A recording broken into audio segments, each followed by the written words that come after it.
It's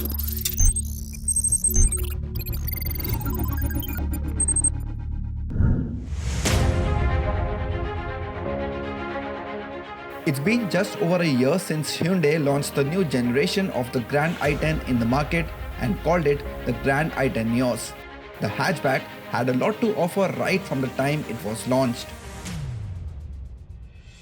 Petrol and diesel, manual and AMT, and later Hyundai added a CNG option as well. At last count, there were 14 variants on offer. The 15th and latest is the Turbo GDI. Now clearly Hyundai has led the way when it comes to giving you petrol turbo engine options on its cars. It's a long list. In fact, the Creta gets it, the Verna gets it, Aura, Venue all get it. And now even the Grand i10 Nios gets a turbo petrol engine option. The big question is, how much difference has a turbo tag made to this hatchback? This isn't the first time that we're seeing performance versions of affordable hatchbacks in our country. Maruti got the Baleno RS and Tata tried it with the Tiago JTP. But both met with little success and were discontinued in the market. Earlier this year, Volkswagen introduced the PS6 Polo with a 1-litre turbo engine, which is right now the only real competition to this Nios. The Turbo GDI variant of the car is based on its sports trim, and the only giveaway on the exterior is the Turbo badge on the glossy black grille. It gets 2 single-tone and 2 dual-tone paint options. The red with black roof you see here is exclusive to the Turbo. The projector headlamps and 15-inch alloys are also standard on the Turbo. Inside too, there are some features that come as standard, like the wireless charger, a front USB charger, and a leather-wrapped steering wheel.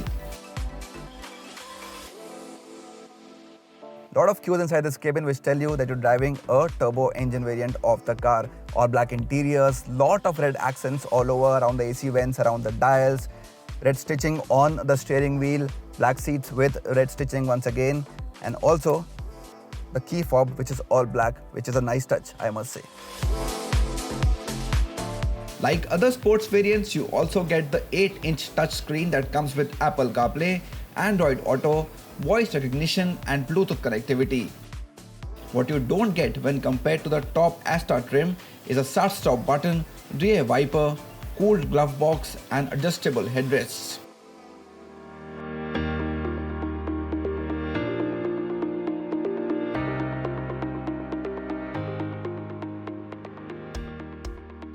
Now of course we have seen this engine before on so many cars from Hyundai, as I said earlier. But on cars like the Venue or the Verna, it gets higher numbers in terms of both power and torque. So it's been slightly mellowed down on the Aura and now on the Nios. So this one gets around 99 bhp of maximum power and a very good torque figure of 172 Newton meters. But clearly the Nios is a lighter car than Aura, which means the power to weight ratio is better on this car, which clearly means that this is a far more responsive setup that you get.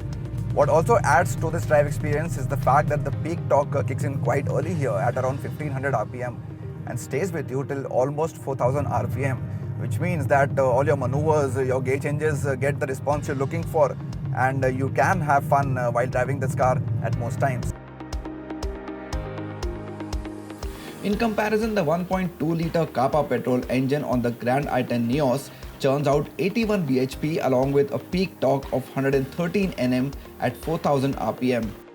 That is enough to tell you what the Turbo GDI engine brings to the table. There's a 5-speed manual gearbox that comes as standard and there's no automatic. Though Hyundai would do well to bring the DCT box to this little pocket rocket too. Now I've been driving this car both in the city as well as on empty roads, and the gear shift of course is quite smooth, which we've seen on all Hyundai cars and on the Nios as well. And what also adds to that is the fact that many a times you don't need to downshift really, because the engine is capable of handling lower speeds at higher gears. Now there are elements that will of course contribute to a more pleasurable experience when you're driving a turbo on the Nios. One of them is the engine sound or noise, if you like to call it. You would want some bit of that when you're driving this engine, and that is there.